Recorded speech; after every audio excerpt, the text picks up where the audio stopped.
The B.rad podcast is brought to you by MoFo, male optimization formula with organs to boost testosterone. B.rad's macadamia masterpiece, mind-blowing nut butter blend. Chili Pad, temperature-controlled mattress systems. Inside Tracker, blood, DNA, and fitness tracking data all in one. And New Optimal, 3 nootropic supplements designed to improve focus, memory, and drive. And check out the bradkearns.com shop page, my personal selection of favorite products with great discounts for health, fitness, and peak performance. It's just about time. I'm going for an hour and a half run or a 2-hour run. It's never about how far, it's just about running. We were made to run long and comfortably and sprint once in a while. The fact is most people breathe way too much, and this alters the natural levels of gases in the blood. It reduces oxygen delivery to our tissues, organs. Sometimes it can cause constriction of blood vessels. Hey listeners, it's a pleasure to welcome back to the show health coach, endurance athlete extraordinaire from down under. It's Andre Obradovic, and we have a great show where we're walking through kind of a step-by-step process to become a healthy, fit endurance athlete and healthy, fit person in general. So we hit the favorite starting point that Andre does with his clients, which is to examine one's body composition. Usually that's the most prominent goal, especially for athletes, but for almost everyone around. Can always want to look and feel a little better, dropping some excess body fat. And of course, until we address adverse dietary practices, the inclusion of processed food in the diet, the sports supplements that so many endurance athletes rely upon, we kind of have to take a few steps back before we even talk about approach to training and clean up the diet to give a fighting chance at becoming a fat burner, which of course is the gateway to preserving your health as you pursue fitness goals and also to excelling in the endurance sports that are Andre's specialty. So once we deal with the body composition issue and the diet issue, and Andre has a nice description of the breakthrough, the recent science that's contending that this is a hormonal obesogenic model of body composition rather than the flawed and dated, oversimplified calories in, calories out model. So it's a matter of optimizing one's lifestyle in order to optimize one's appetite and food choices. And if you're a high stress training, high stress living, hectic pace person, that's essentially a sugar burning lifestyle that's going to prompt you to crave quick energy foods in the form of processed carbohydrate, strongly associated with adverse training habits that are revealed by many folks in the extreme endeavors such as CrossFit, such as endurance sports. So sleep is mentioned, and then we go into the centerpiece of a correct approach to endurance training, which is the MAF heart rate approach, maximum aerobic function. So emphasizing aerobic development by doing the vast majority of your workouts at a pace correlating with maximum fat oxidation and not too stressful, too difficult where you get into the glucose burning heart rates. And then we spend a good chunk in the show on the exciting emerging topic of nasal breathing and how that applies not only to your workouts and improving your peak performance with improved oxygen delivery to the working muscles and tissues, but also how it can help you manage stress and improve health in all areas of everyday life. So we talk about the popular books of the day, Breath by James Nestor, The Oxygen Advantage by Patrick McCune. We talk about Brian McKenzie's work, my former 2-time podcast guest at shiftadapt.com. So you're going to get a great basic overview on the rationale and benefits for nasal breathing, explained very well by Andre. And then we finally end with the introduction of strength training and how to successfully balance that, especially if you have a tendency to emphasize endurance exercise. So it's a really nice, I called it a client consultation for everyone listening. Fun stuff from Andre Obradovic. Here we go. Andre, our main man from Australia, welcome back to the show. Thank you for, coming in on this time zone thing and getting bright and shiny and ready to throw down on some very compelling topics of this guy out here, people on the cutting edge of endurance performance coaching, wrapping it all up into that life and health coaching that you blend so nicely. So I thought we'd come back on the show. I know we've talked a lot, emailed offline about, the latest hot topics. Where to begin? How about one of your favorite subjects of body composition and helping these athletes deal with this incredibly frustrating problem, even for the athletic population? Yeah, thanks, Brad. Great to chat and see you again. Yeah, I think, first thing I do with anyone, and I think people need to think about, is body composition, of course, before exercise. And as we've spoken before, a lot of coaches or the conventional fitness, or what I call sickness industry, won't tell people what they need to hear. They'll tell them what they want to hear. And most people, maybe not some of your listeners, because most of them are pretty smart because they're listening to you, and not what I call the mainstream sickness industry. They understand that if you're overweight, that you need to actually tackle that problem by firstly understanding why you've gotten overweight. And generally it's because people have been following the wrong advice, and that is bad food, the standard American, standard Australian, or standard Western diet. And the problem is the fitness industry doesn't tell people that, because the general population, don't want to hear that. And, if you piss people off by saying, hey, dude, don't come to my fitness class at 5:30 in the morning to be with all your bros and do high fives and get all that adrenaline happening because you're a FF, and you know what that means, a fat boy, FB. You need to just sleep a bit more in the morning, go for an easy walk with the dog, and not eat till 11 o'clock instead of killing yourself in the class and then having pancakes and counting the calories. Well, no fitness trainer is going to tell people that, because the people won't want to pay them money. So, like you and I and people that we follow, we like to challenge people and tell people what they need to know, not what they want to know. So body composition always has to come first, in my opinion. And that's the key to fitness, the first key to fitness and longevity. Right. It would seem if you had an athlete questionnaire prepared, what would their top priority be? And even very serious people who've been in the game for a long time are still looking to drop that last. If it's 5 or 10, that's great. Maybe they're performers and they're just looking to optimize. But a lot of people are looking to drop 20 or 30 extra pounds of fat despite training for 10, 15, 20 hours a week. And it occurs to me when you mentioned the corporate influences and the culture, the sports nutrition industry, which, we can sit here and slam all day long and talk about how they're stuffing sugar down the throats of people. But you kind of need those products if you insist on immersing into an ill-advised program that's overly stressful. So I'm not going to criticize the energy sugar gel that I stick in my mouth at mile 60 of an 80-mile bike ride at the culmination of a very stressful and challenging week, both on and off the athletic training arena. But that's the part that we might need to unwind. And that's why I like where you start with, the body composition could be considered a symptom of a suboptimal training program, as well as, and primarily, a suboptimal diet. Yeah, and that's all based on the wrong advice. So what are the main wrong advices that are still floating out there?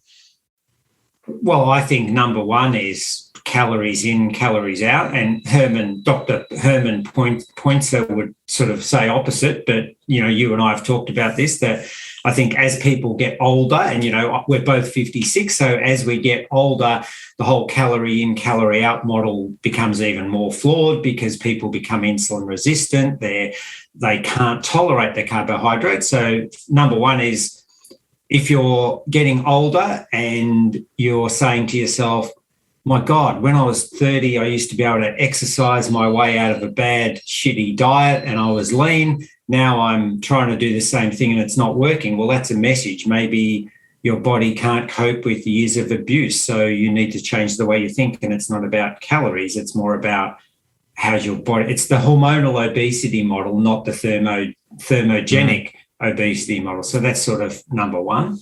I think number two would be that sleep. And these are all things based on if you don't have optimal body composition. So that's the sort of underlying thing we're trying to fix. Number two then would be you're probably better off getting a bit more sleep and waking up at 6 or 6:30 rather than 5:30 to go and kill yourself at the pool or the gym or go out running with a group, because that's just going to give you more cortisol, give you more stress, make you more hungry and get you more inflamed, which is going to drive injury and drive your hunger. So that's another very hard pill for people to swallow. I've had a few clients people that came to me that ended up not working with me because I said I wouldn't work with them unless they were prepared to change that. So I would throw money away because I have some clients of certain backgrounds who just didn't want to cope with that. They're like, well, no, I can't do that. Well, you're not going to get body composition right if you're going to bed at 11 o'clock at night because you've got this big corporate job and you're waking up at 5:30 or 5 o'clock to go to the gym and kill yourself. So that's number two, which once again, people don't want to hear. And then I think number three would be the whole thing around math training. So similar to, things we've talked about before, is that, working at a comfortable effort and working comfortably to build our aerobic engine and our fat burning machine is the way to achieve long-term health, long-term speed and longevity. And then when you, and I know we are going to talk about that, when you combine that math training in all of your athletic pursuits with nasal breath work, and I know we're going to talk more about that, you really then can build a massive aerobic engine. And as an example, just from my N1 sort of experience, I can run 4:30 per kilometre pace, breathing through my nose for, quite a while without even opening my mouth. And I can run for an hour and a half at 5 minute a K pace, comfortably breathing through my nose, even though I snot everywhere, without even opening a mouth. And that means when we get into a race, we can actually breathe through our mouth if we need to, and we're not putting our body under as much stress. In fact, if people look at the Olympic Games from Tokyo, there was a Jamaican woman that came third in the final. She's 35 years old, a mother. She's a lot older than all of the other girls. And in her final of her heats, as she comes across the line, the camera's at the front, and you can see her mouth is closed. Everyone else is breathing through the mouth. What event are you talking about? The 100-meter sprint. Yeah, it was, I think, Shelley Ann Fraser-Price. Yes. Yeah. Mouth closed, nasal breathing. Yeah. Maybe one of the top 3 sprinters of all time in history with 2 Olympic gold medals, a silver and a bronze, whatever her longevity or world titles, a stunning performance. And I noticed the same thing on the Olympic coverage with some of the men's races too. When you had that head on camera, these guys in the 100 are, maybe breathing and maybe not. It was incredible. Yeah, absolutely. So I know we're going to talk more about nasal breath work. So that's sort of in line with that addition to math training. And then I think the last one is appropriate strength training in the gym to build muscle, because as we get older, we want to look after our bone density. We want to make sure we don't lose muscle. So they're sort of the top line things that I sort of focus on and suggest to people. But most of them are all counterintuitive because, as you know, Brad, the last thing any triathlete wants to hear is, hey, dude, if you're busy this week, drop a run or drop a swim and make sure you don't miss the gym session. In fact, if they have a gym session in the program, most don't, because, my experience is a lot of coaches give people what they want, which is swim, run and ride. And, people don't want to work in the gym, so they don't give it to them. It's like a bad tasting medicine. They don't want to give people cod liver oil because people don't like it, you know?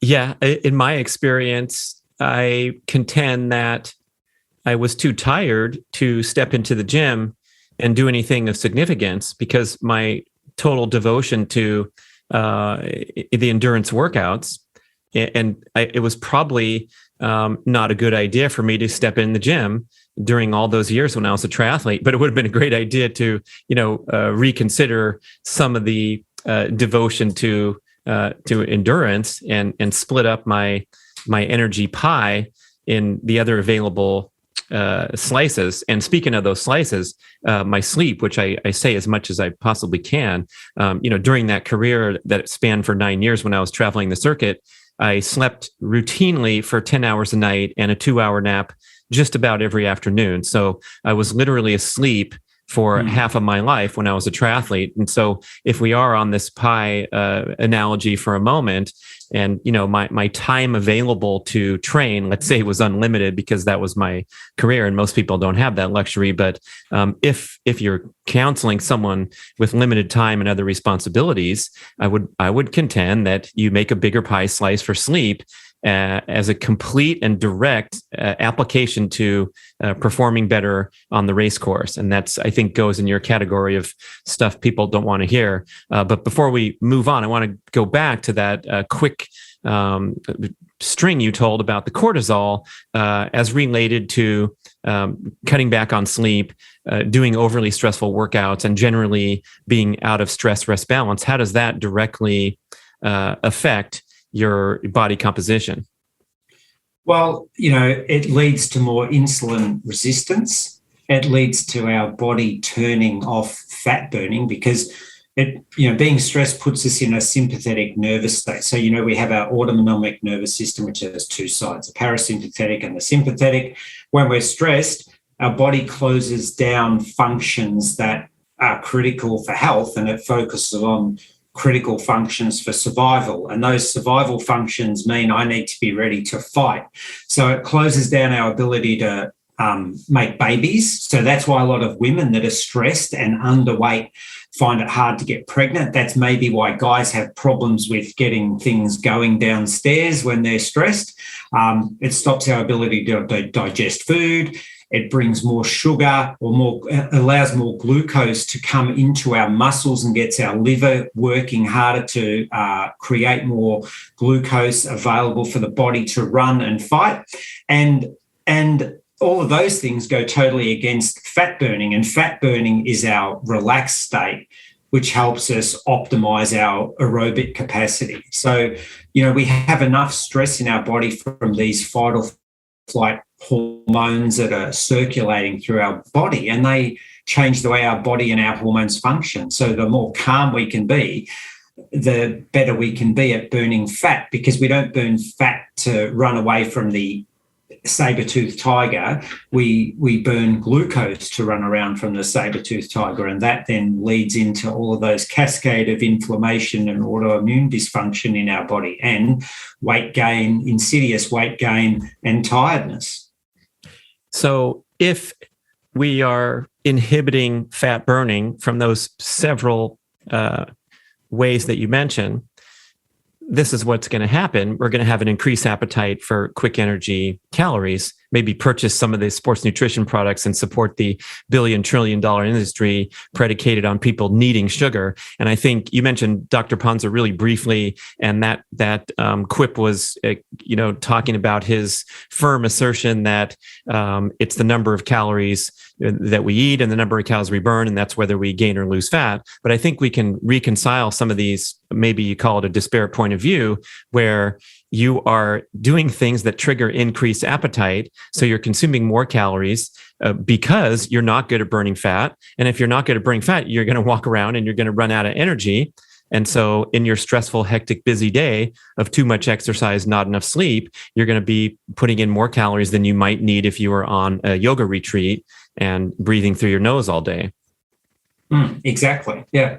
And I also think that there's maybe some other dimensions here, kind of as an aside, where, the inflammation and the other things that you mentioned could affect our, how much fat we're burning versus, what we're doing with it. We're storing it because of the hormone imbalances. So, transcending that direct model of counting your calories and that being the end all, we kind of have to hit this from a multi-pronged approach. And I think that's where this thread is going, is you're talking about the prongs of an athlete, where most of the time they're looking at a single dimension of training, like what's my mileage or whatever their narrow focus is. And we gotta unwind that a little bit and look at what's causing those dietary habits of those 11 p.m. cereal bowl binges. And it dates back to your 5 a.m. swim workout.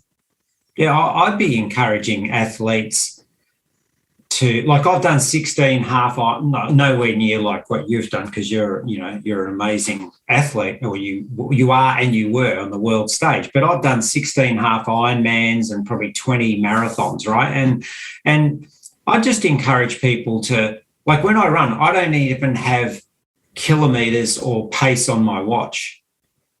It's just about time. I'm going for an hour and a half run or a 2-hour run. It's never about how far. It's just about running. And sometimes I've set workouts and they're based on time and different things. But, I'd encourage athletes to forget about how many kilometers and what pace they've run and focus more on how do they feel after their training? How are they sleeping? What's their resting heart rate? Because those things, if your resting heart rate is lower and consistent and within your baseline for the week, you will be able to train better. But I don't think a lot of people pay a lot of attention to that. The same as, with swimming. Not that we've been able to swim, because, I live in the most lockdown city in the world, and we had 2 people die yesterday. The most lockdown city in the world. This is Melbourne? And only 2 people died. So 6.5 million people in Melbourne are locked down because 2 people died. Anyway, I know that's a tangent. So, with swimming, instead of always thinking, am I doing 120 pace or 130 pace for 100 or whatever, maybe thinking about the quality of our swimming and how we feel. And are we relaxed when we get out, instead of saying, that was a great set, I was really smashed because I was in the fast lane. Well, what about the quality? And then how do you feel later in the day? Are you starving after you swim, or can you go for 4 hours without eating? They're things that we should be thinking about. Right. It sounds like, and I feel like this is a revolution that's afoot in the fitness industry overall, is this quest to get in shape, pursue peak performance goals in a manner that doesn't break you, and therefore, leaving a lot in the tank at workouts rather than using them as a torture fest. And I think that's what the MAF training is all about. So maybe we can now progress. We know that we got to take care of the body composition issue by modifying the diet, sleeping more, reducing workout stress, and the centerpiece there would be this MAF training. So maybe we can step into that as the next doorway. Yeah, well, once again, this is another one of those things that people don't want to hear.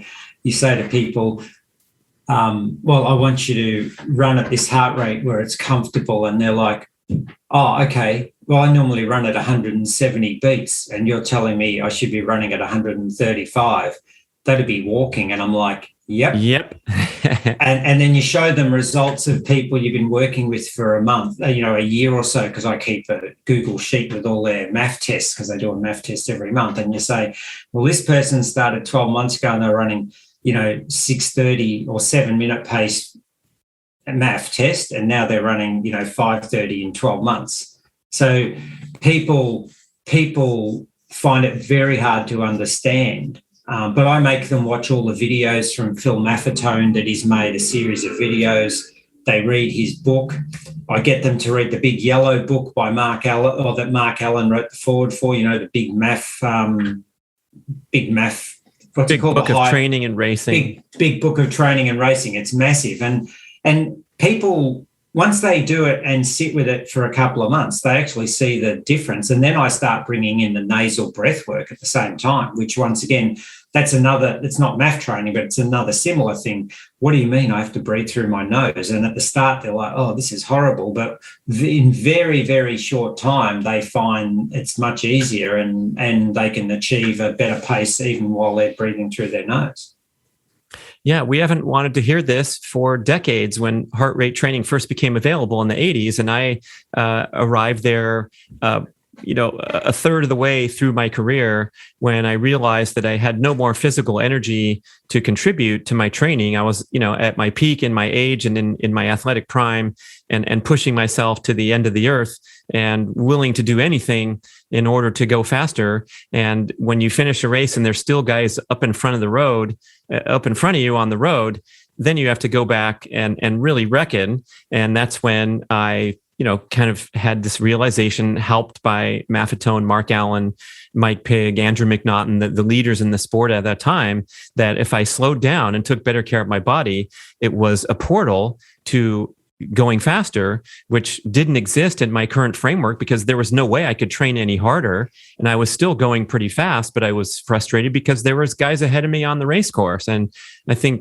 until we can kind of embrace or even have the trust to listen to someone who's been through it and slow down in pursuit of improvement, that's going to be the major sticking point. But I think it's really important to reflect how intensity is relative to the fitness level of the individual. So if you happen to go to Eldoret, Kenya, and watch Kipchoge in his daily training, the greatest marathon runner, one of the greatest endurance athletes of all time, his easy run is a 6-minute pace at high altitude for 18 miles. That's his easy day. His training log is available on the internet. You can scrutinize it. The exercise physiologists have had a field day nitpicking every single workout that he does. But for any mortal human, you'd think, wow, that's crazy. That guy's amazing. He even is flying through high altitude mountain runs on his easy day. But if you compare his heart rate and his relative pace per his marathon pace, where he can run a 4:33 for a marathon. So a 6-minute pace is 1.5 minutes slower per mile. Sorry, kilometer listeners, I'm going with the pace per mile here. It's way slower than his marathon pace. And so now we're going to get out our notepads and our calculators and think, what would it be like for me to go that slow? And it's most likely a jog walk for even very fit people that might have some medals on their wall for age group placings. But that's the portal to continued improvement and protection against breakdown, burnout, illness, injury, not being able to have babies or have fun off the race course. Yeah, he essentially does math training. I mean, there was a great interview that Phil Maffetone did talking just like you did. He went into a lot more detail about his running and talked about how his runs are that long and they're just a comfortable pace. And that's one of his secrets. And,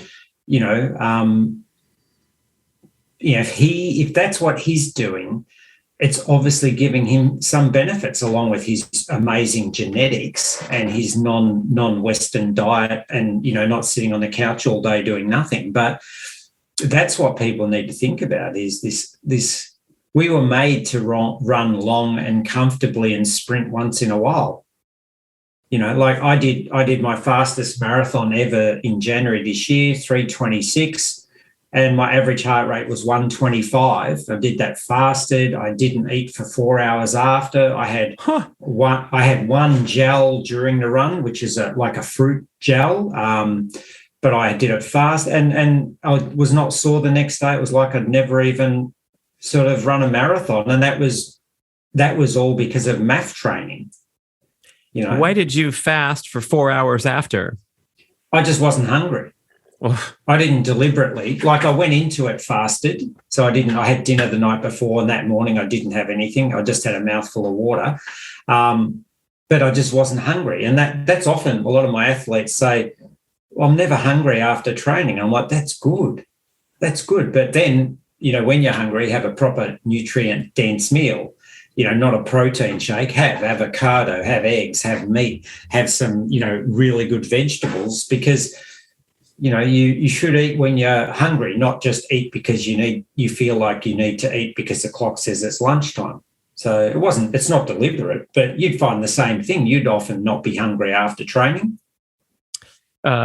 Depends on the context, but I think that's another nice checkpoint to indicate that your training is under control and stress rest balance. And boy, comparing the difference to coming in famished after a workout and generally overeating, which is a very common pattern, especially if you're looking at like the CrossFit community with the 6 a.m. slamming workout, or the endurance people and the ultra endurance people. They kind of take the workout as a license to go and jam a bunch of food down their throat of indiscriminate food quality as well, by the way. So, another thing to unwind, and right there alongside monitoring your heart rate and keeping it under the maximum aerobic limit might be, hey, monitor your appetite and see if it's being disturbed by your training patterns. And that could be a red flag. Yeah, well, I think there's another saying you could bring up. Like Tim Noakes has a great saying: if you need to exercise to maintain your body composition or to improve your body composition, then your approach to nutrition is wrong. Well, maybe another quote we could come up with is, if you're starving after your workout, your approach to exercise is wrong. Because you shouldn't be. Yeah, I think once in a while, if you want to push your body to the limit, such as a race or such as an extremely challenging workout, those could be personal growth experiences and stimulate a fitness breakthrough, but never to the point of collapsing and puking on the side of the track like we see in the movies, but just something that is really above and beyond your normal pattern. And if you get home and you want to, immediately refuel, I think that could be a worthwhile recovery strategy. Same with high intensity. A high glycolytic workout is probably going to have a different protocol than a pure endurance session. But if we want to just discuss, your marathon and your fasting 4 hours after the marathon, that was a pure endurance fat burning session, and that's kind of where the baseline should be for most endurance athletes. Yeah. So, do you want to spend some time talking a bit more about breath work? Because I know you've been doing a fair bit of that yourself. Right. So we have this concept of slowing down and monitoring our aerobic heart rate. And interestingly, and I've known this for over 20 years now, that I read Body, Mind, and Sport in 1998 by John Douillard, and he was talking about how if you breathe through your nose only while you're doing an endurance workout, it will strongly correlate with an appropriate fat-burning emphasis aerobic session. So I tried it way back then. The emissions from the nose were very annoying, and it was just kind of a struggle to keep to it. Then I'd forget about it for a while, and then I'd try it again. But beyond just the limiting the air to limit your pace, now we have this great awakening. The two best-selling books are killing it in the marketplace. Breathe by James Nestor and The Oxygen Advantage by Patrick McKeown. We know that Wim Hof is gaining all kinds of attention for his athletic feats, as well as his promoting the breathing method. So yeah, let's go there. And of course, it's strongly connected to emphasizing aerobic training, but let's take it all the way into everyday life as well, and monitoring that sympathetic to parasympathetic balance.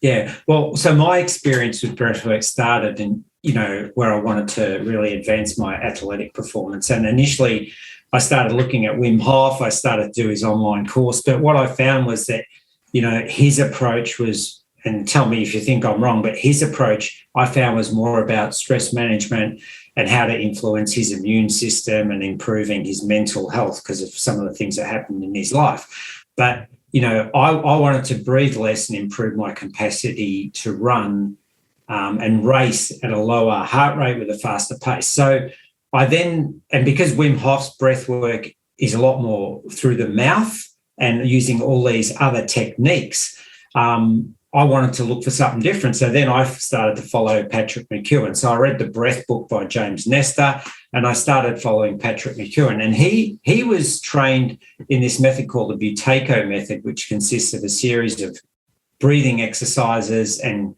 guidelines specifically designed to reduce over-breathing, which is what he calls chronic hyperventilation, because the fact is most people breathe way too much, and this alters the natural levels of gases in the blood. It reduces oxygen delivery to our tissues, organs, and sometimes it can cause constriction of blood vessels and airways, and this can have lots of health problems. Mouth, when we breathing volume becomes normal, and we can switch from mouth breathing to nasal breathing, which helps alleviate all these health problems. And there's a lot of science and evidence around that. This Patrick McKeown started to look at this guy called Dr. Buteyko, which I think he was Russian, and he was looking at sick people and found that all these sick people, breathed really hard. And he sort of thought about, well, is the sickness causing the hard breathing, or is this hard breathing through the mouth causing the sickness? The other thing is, so Patrick McKeown sort of followed this and researched all of this and really had a big interest in it, because he himself had a breathing problem where he was always breathing through the mouth. And one interesting thing is we tell people when they're, not feeling well or they're overstressed to take a big breath through the mouth. And the belief is that this will increase oxygen delivery into their tissues. Well, it actually is totally the opposite. And this is all around this thing called the Bohr effect, which I'm sure you could talk about a lot as well. But this method called the Buteyko breathing technique talks about soft breathing, light breathing, and breathing through the diaphragm, where we use the nose to breathe. And that, using these techniques, we increase oxygen delivery to the cells. And this is where we're really going to transform our health. So there's a whole reasons why it's important. I can go through those, and then maybe we can talk a bit more about what we actually do. But yeah, as you say, James Nestor and Patrick McKeown, in my opinion, are probably two of the biggest and most successful and educated people that talk about this. But a couple of the benefits and why it's important to breathe through the nose is that there's more resistance when we breathe through the nose, and there's more oxygen uptake. When we breathe through our nose, it warms the air and removes the germs because we have hairs in our nose. During exercise, you can breathe through your nose and work at an aerobic level to increase the oxygen that comes into our muscles, improves blood flow, and that increases our ability of our mitochondria to function. And I guess the last two are that the nose acts as a reservoir for nitric oxide. Now, there's an important bit to come about where nitric oxide is as well. And therefore, with breathing slowly through the nose, takes the nitric oxide down into the diaphragm and the deep part of the lungs. And that improves oxygenation of the body.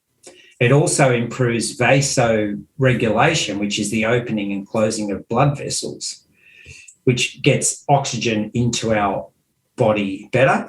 And the important thing for men is it helps with erections, because in Viagra, nitric oxide is in Viagra. So it's a very important part for all of us to think about. So they're just some of the things that I didn't know about that I now know about. And I even take a nitric oxide supplement as well in liquid form before I exercise to help. So really what we're doing by breathing through our nose in everyday life and when we're exercising, whether it's in the gym or on the bike or running, is we're building our tolerance to handle carbon dioxide buildup, and we're able to work at lower oxygen saturations. So it's giving us this like EPO effect, like high altitude training, but it's legal. Very well explained there, mate. We're talking to Andre, the breathing expert here. Fantastic stuff. And I think for listeners, if you're just tuning in or you haven't been exposed to some of these concepts, there's a lot of content out there. I do like that start to finish overview. And some of these insights are so astounding for the non-scientific, entry point here. But this Bohr effect, BOHR, you can go look it up. We'll have links in the show notes. That one kind of, was a real eye opener for me, because this is basic biochemistry. This is not Andre's training theory from Australia, but this is a known fact of science that the more carbon dioxide buildup you can tolerate, the more oxygen will be dumped into the working muscles and tissues throughout the body. And so when you improve your carbon dioxide tolerance, this means breathing less frequently than being an oxygen machine, taking these big, high stress breaths. We now recognize that when you said overbreathe at the very start, it's really, it's hard to grasp, but this is how we're going through life. But indeed, this is the baseline pattern of the modern human, with that mouth wide open, taking crappy breaths, right? Because we're using the shallow breathing method through the mouth. We're only using the top part of the lungs. But if we can kind of focus on that insight, that if you train your body to breathe in less, you will dump more oxygen to your working muscles and tissues, and thereby getting the performance effect. So I think that was the only thing I wanted to highlight as you continue down the road of how an athlete can use it, and also how we can use it in everyday life. Yeah, well, that's a great way to explain it, Brad. I think you've put it really well, and it's free, and it's not illegal, and that's why the lady that won her heat and came third in the Olympics, she was using an EPO advantage, but it was totally legal just because she trains by breathing through her nose. So we talked a bit about the benefits, what it can give us. But in everyday life, the other thing is it can really improve our sleep, our energy levels. Anyone that breathes through their mouth when they're asleep generally wakes up with a dry mouth in the morning. They're more tired.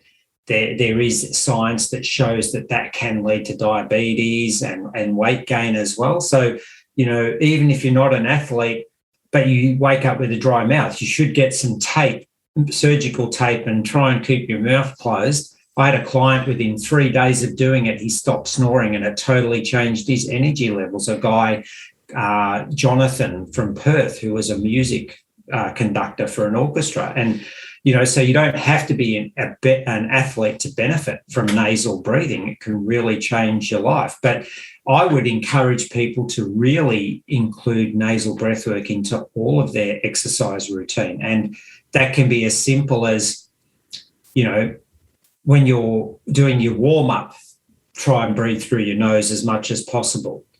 Then maybe you do your run and you can't breathe through your nose. So some people can breathe through their nose while they're at max heart rate, some can't. It's very individual, but maybe in your warm up and you cool down, you breathe through your nose, and on your main run you don't. Then as you progress, maybe in your main run, if it's an hour or half an hour, you do little segments of nasal breath work. So maybe every once in a while you breathe through your nose with your mouth closed for 5 minutes, or 4 or 5 breaths, and then you breathe back through your mouth. And what eventually you will build over a period of time is the ability to, like you and I do, Brad, when we're doing our running drills or our strides, the ability to even hold our breath while we're running at 3-minute, 30-kilometre pace for, 30 seconds. And even at the end of that, keeping the mouth shut and just breathing through the nose, which is really hard because you're like, but that really builds a big tolerance to handle that debt of oxygen. And, you'll snot up everywhere, but there's a whole range of things we can do, whether we're on the bike, on Zwift, or riding outside. I guess I ran this morning with a friend who I was coaching, who's now a friend, and And he was trying to do nasal breathing the whole time, but I was talking the whole time. So I think he got a bit pissed off. But we were both snotting. And at the end, we had a hill to run up. And we both said, right, let's just run up the hill without talking. And we were both breathing through the nose. And when we got to the top, we both did a breath hold, until we had that desire to breathe. And then we just breathed through the nose. So there's a whole range of different things. And in the Oxygen Advantage, Patrick McEwen outlines a whole step-by-step process to build from the basic person to an athlete, and it's all based on your BOLT score. So depending on what your BOLT score is determines where you should start on this progression of nasal breathwork. So describe the BOLT test and how someone can use that. Very first thing we should do if we're interested is take your first BOLT test, because it's going to be so terrible, and then you can aspire to improve, and you will improve very quickly. Trust me, folks. It's no fun to start out and realize that your breath hold time is pathetic, but it is an indication that we've spent a lifetime breathing shallowly and inefficiently through the mouth. Yeah, well, and there are videos explaining this, but essentially what you do is you'd sit down and you would take a couple of breaths in through the nose, out through the mouth, in through the nose, out through the mouth. And once you've expelled all the air, you would have a timer, and you would hold your nose, and you basically just hold. You're not holding your breath because the breath's gone. So you expel all the air. It's a held exhalation, people, I suppose you would call it. Correct, held exhalation. So you then hold your nose so that no air can sneak back in. And when you get the first sign of an urge to breathe, and you sort of got to work out what that is for you, whether you find some contraction in your throat or your chest, or you're like some like tension in your neck or your lungs, then you stop the timer and you start breathing. And, as Brad said, I think my first one was 15 seconds. I think, how long can I do, Brad? Is it 90 seconds? Was that your BOLT score, and we have it video proof, people, that this guy went up to the superior level of 40 seconds. And if you can get up to 40, the minimum threshold, Nestor and others contend for declaring yourself a healthy breather, would be 20 seconds. And don't be surprised if you can't make it to 20 seconds, people, on your first attempt. But working from 20 to 40 is really outstanding, and it does take a lot of practice. And I like to emphasize that idea that this is not the macho contest to kill yourself and pass out, but it's when you have that slight sensation of discomfort where you wouldn't mind taking a breath right now. And so it's not something you want to game by pushing yourself harder today than you did yesterday, but it's just looking at that timer and going, okay, it's time to breathe, and then noting your progress. So And when you do it, you should, if this is on video, you should be able to finish it like this. You should be, I've done the test. That's my checkpoint. Is I need to get back into regular, calm, relaxed breathing after one or two nasal breaths that are bigger than normal. So it's not as gentle as you showed on the video, where only reason I knew you stopped is you took your fingers off your nose. But I want to have kind of this baseline where I repeat the test carefully each time, and not try to jump to a new PR like most athlete mindsets are looking for, just an immediate breakthrough. But when you can monitor your BOLT score and even practice the test frequently, because it is a challenge, then you're building up your ability. One thing before we continue forward is you mentioned that quick example about sleeping. And sleeping is when we really need to bring parasympathetic function into central focus and get a maximum and most efficient possible exchange of oxygen throughout the night. We know how dangerous sleep apnea is, where you stop breathing during the night, and it can lead to all kinds of health problems. And so the problem when you have symptoms of mouth breathing is that this indicates that you're stimulating sympathetic function, inefficient exchange of oxygen with narrow panting breaths through the top of the lungs rather than using the diaphragm as it's intended.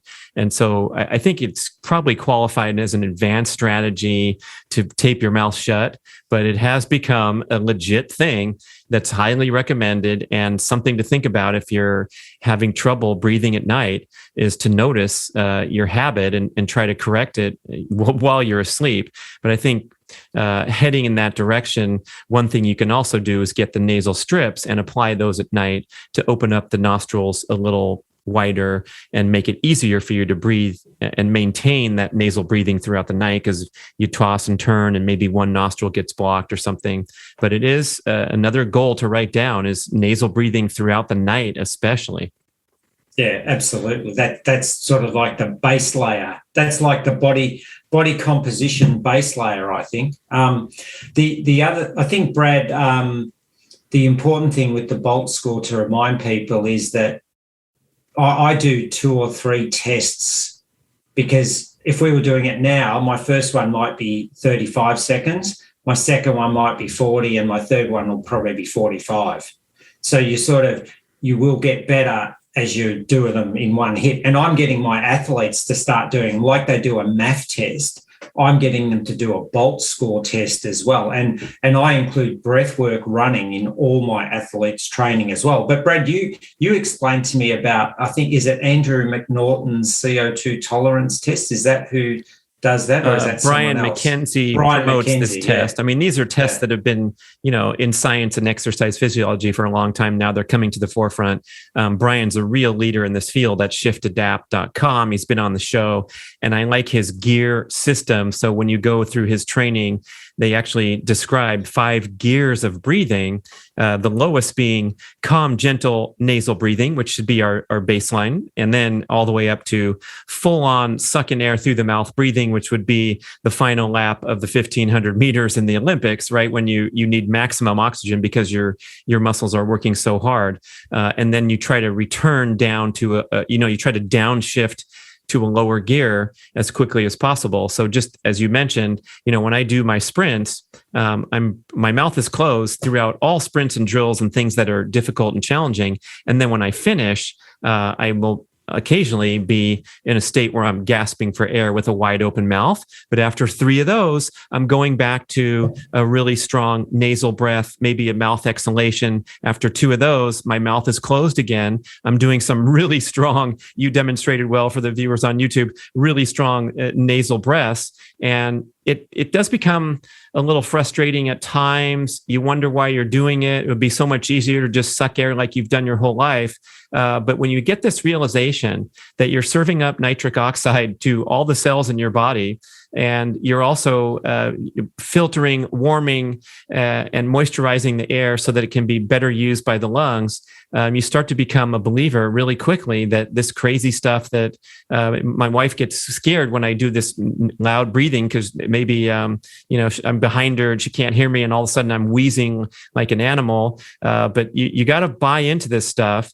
And if you're kind of on the fence, which I was for a long time, I'm like, what does breathing have to do with anything? I have plenty of air, whether I'm sprinting or running for a long distance of time. But when we're talking about altering your physiology, especially toning down that fight or flight response, wow, it's a pretty exciting breakthrough in athletic training. Yeah, I loved your podcast with Brian. In fact, I've listened to it a few times, and I love his analogy of the gears. And I'm thinking of using that with some of my athletes as well. And so it's very easy to understand. And that approach and how you explained it is, if people just took that on board and said, I'm doing a gear 1 run today, or I'm doing a gear 2 bike ride today, that I think this is probably one of the most well-kept secrets that isn't out there yet for athletic performance. So, back in the day, Mark Allen, that he wasn't telling people he was doing math training, right? He wouldn't tell people. There were people starting on low carb that probably weren't telling people. I truly believe this nasal breath work is that next thing, that if athletes get over themselves, get over yourself, right? Your old podcast name. If they get over themselves and have the courage to take this on board, it's that next layer of performance enhancement that people could really benefit from. But it takes courage. to step outside the norm, right? I want to share you my favorite one-liner takeaway from the books and the breast studies that Patrick McCune offered up. And so if it maybe got lost during our discussion with some of the science, whatever, or wondering what the general application is, he declares that your goal should be to breathe through your nose as minimally as possible at all times, all day, for the rest of your life.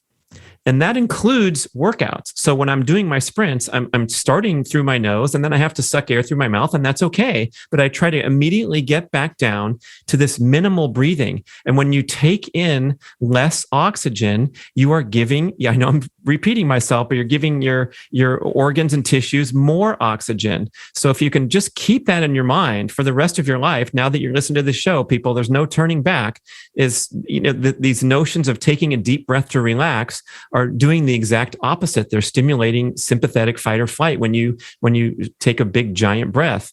So breathing minimally through my nose only, I'm carrying that with me everywhere I go all day long, sleeping, awake, during exercise. Great stuff.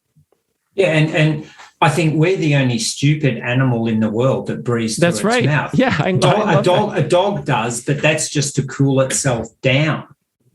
And just a reminder to people, our body wasn't made to breathe through our mouth. Just like our body wasn't made to be a vegetarian. We've got teeth. Sorry, I'm on a tangent there, but we were meant to breathe through our nose. And if we're not, our body thinks we're under stress. Because if you look at a clock of a 24-hour circle, we've only had this lifestyle and these habits for like 2 minutes of our evolution, and our body hasn't adapted enough to breathe through our mouth. And it brings that cortisol response, that stress. Our body doesn't know that we're not in danger when we're panting through our mouth. It thinks we're in danger. So we're just on a highway to inflammation, bad mouth formation, dental problems. That's why all these young kids have orthodontics in their mouths, because eating soft food and not having enough calcium, not having enough bone structure, the sinuses don't fill out enough from breathing through the mouth. It's a terrible health problem that the native people didn't have. So, people, get over yourself and really listen to what Brad's saying and what I'm saying. And if you want that secret performance edge, you really need to get across this nasal breath work and do it when you're walking, do it when you're making love, do it when you're running, do it when you're sprinting, do it when you're on the bike, do it all day. And your life could change. And I would say at the same time, be monitoring how your resting heart rate gets lower the more you do it, because your body will become more efficient in everything we do. Well said. Thank you. We're proceeding nicely through this procession of important objectives to tackle if we want to be a healthy, fit athlete. And I think the last one you mentioned was the strength training component, the explosive activity, to pair up with that nice emphasis on maximum aerobic function exercise and general everyday movement. And I know you work in the realm of endurance athletes mostly, and you have your own personal goals, which are extreme endurance in nature. You can call a half Ironman triathlon, that's an extreme endurance event. Anything over 15 minutes would qualify as an endurance event rather than anything else, even though people use the terms poorly when the triathletes say they're doing speed work today. It's not, speed work is Shelley-Ann Fraser-Price. So everything else, what you're doing is endurance oriented. But where does that strength element, explosive element fit in to the big picture for both an endurance athlete and then someone who's just looking for total and balanced fitness? Well, for someone that doesn't have a background in weight training, I would always caution them to have a proper assessment done by a physiotherapist or a proper qualified trainer to work out, can their body tolerate plyometrics or power-based lifting or heavy compound movement lifting, or are they better off using machines or doing body weight work, because everyone has a different experience that leads into what they can do in the gym. But for someone that is competent and has a good endurance base and has confidence in using the gym, especially if they're a runner and a cyclist, I believe they should be doing some power-based work, doing some plyometric work, jumps, box jumps, heavy weights, low reps, as part of their gym work. I do 2 workouts a week, and at the moment it's all heavy weights, low reps. I use the MSP, maximum sustained power approach, with some of my work, but I do it all breathing through the nose. So, yesterday I was doing I have a bit of a routine where after I've warmed up, I do hex bar deadlifts and chin-ups or pull-ups, over grass pull-ups. So I do 4 sets, 10 pull-ups, 8 hex bars. Then I sit and I take 1 big breath through the nose, and then I try and hold my breath, and I sit for, a minute between sets, but I try and keep my nose breathing happening the whole time during that whole workout, even though it's quite hard. But, to increase our power when we're running and cycling, we need to put our glutes, our hamstrings, our quads under appropriate stress. And a lot of that comes from working in the gym, doing the right type of exercise. But it all does depend on our physical background and our ability to, do those movements correctly. So I think, strength training is quite important. And regardless of your sport, doing some power-based training, whether that be, plyos or jumps or heavy weights, is quite important. I've personally found difficulty juggling the disparate goals. Like I mentioned, when I was a full-on triathlete, I was not in the gym. I didn't have enough energy. And even today, I have the ambition to achieve total fitness, my main goal being informed by longevity in the background rather than trying to make the next Olympics, although I'm not ruling out the possibility of the Olympics after that in my hometown of Los Angeles in 2028. I'm giving myself a chance. I'm going for the high jump. We'll just see which country wants to take me at a lower height than you should go in the Masters games. Yeah, for sure, man. I'm going to go throw down at the Masters games. But it's a battle because, everything's great and has wonderful health and fitness benefits. But then when you stack it up, you're like, oh, heck, I'm dealing with post-exercise muscle soreness from my deadlift session. This is going to affect my sprint workout 2 days later, or my energy level for the long ride on the weekend if one happens to be an endurance athlete. So how do you manage that juggling act? In terms of time, I think it's a matter of, I think in a matter of, I calendar everything. So I schedule my training in my calendar because I work for myself. I work around that. This all comes back to, I think, getting enough sleep, getting off Netflix, building a schedule of what you want to do, and then maybe prioritizing what are the things you're prepared to drop off around your physical pursuits and what are your priorities for the month. So, maybe for this month, my priority because of the weather is the gym and because there's no pools, riding. So I might have swimming in there to swim at the beach, but that might drop off. But I'll always put an emphasis on the gym and riding. So I think, planning, scheduling, and looking at what your priorities are, not just doing the things you like, because often people do the things they like instead of, like we talked about before, people don't want to be told what to do. They don't want to get told what's good for them. They just want to do what they want to do. If we're not good at something, that's the thing we probably need to focus on as an athlete, because that's going to drag us down. So as an example, my running's my number one. My bike is number two, and my swimming's number three. Pools are closed, so I should be swimming in the ocean, but it's bloody freezing. And when you've got 7% body fat and 62 kilos, you're always freezing. So I've been a wimp, I've been soft, and I haven't swum. I know that, right? But, no races are happening here either. So I'm focusing on my riding. So last week I did 300 kilometres, but it was all in MAF. And my power on my bike and my ability to ride at a faster pace at a lower heart rate's coming up. So it's about what do you need to improve on, what's your schedule, planning, and having a bit of a, focus on that, I think. Andre Obradovic, wrapping up the whole thing. We started out looking at our lousy diet and our energy gel habits. Got to clean that stuff up, get the body composition right, go into the MAF heart rate training. We had a great discussion about breathing. We talked about sleep, and then sprinkling in some high intensity training that's well informed and well balanced and well scheduled. So thanks for walking us through. It was a client consult to the masses. And I appreciate the great work you're doing. Love to have you on the show again. We always come up with topics to talk about when we're chatting offline. So we'll stack those up. Listeners can participate too. That's Andre Obradovic, everybody. Thanks, Brad. Thank you for listening to the show. I love sharing the experience with you and greatly appreciate your support. Please email podcast@bradventures.com with feedback, suggestions, and questions for the Q&A shows.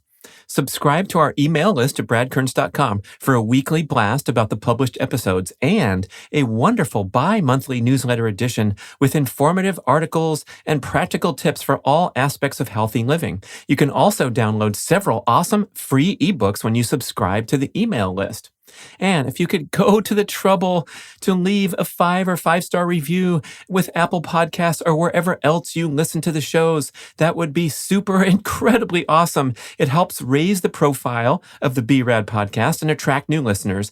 And did you know that you can share a show with a friend or loved one by just hitting a few buttons in your player and firing off a text message? My awesome podcast player called Overcast allows you to actually record a soundbite excerpt from the episode you're listening to and fire it off with a quick text message. Thank you so much for spreading the word. And remember, be rad.